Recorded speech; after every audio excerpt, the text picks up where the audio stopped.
Ireland has primarily defeated the Brexit dream through not joining the UK and leaving, focusing on EU unity and by obtaining support from the US, a trade expert has claimed.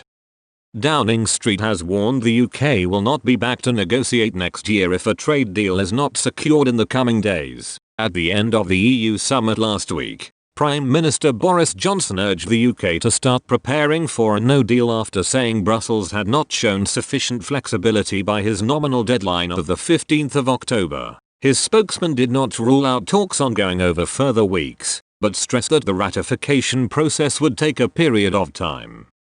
He added, "We have been repeatedly clear that any agreement will need to be in place before the end of the transition period. We will not be back to negotiate further next year. We must provide assurance and certainty to our businesses and citizens, and endless prolonged negotiations won't achieve this." Asked if he meant that leaving without a deal would preclude one from being struck next year, he said correct.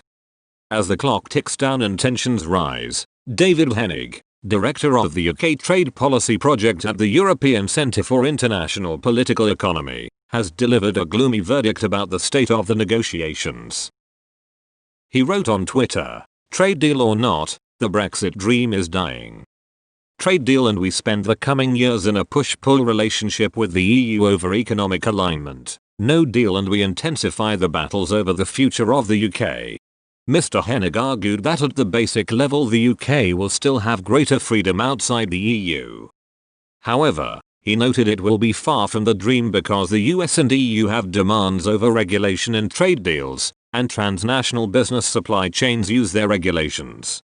Laying the blame on Ireland, Mr. Hennig added, "So far Ireland has primarily defeated the Brexit dream through not joining the UK and leaving, through focusing EU unity and obtaining US support, and because it provides a realistic model for Scotland." Joe Biden, the Democrat Party's candidate to be the next US president, has recently waded into the controversy over the UK's internal market bill.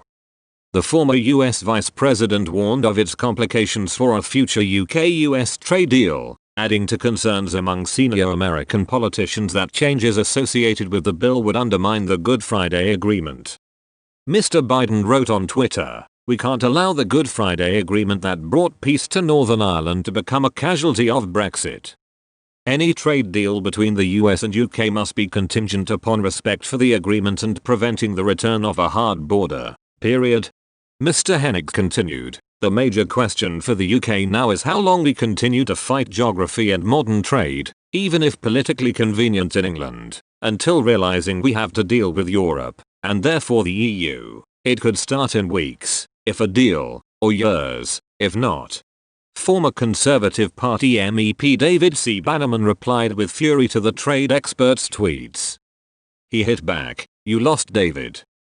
Get over it. We are going to be a sovereign, independent country again with the sort of relationship they have with the EU, not Euro subjugation. You really hate that, don't you? We trade more with the rest of the world and only 13.5% of UK GDP depends on EU trade.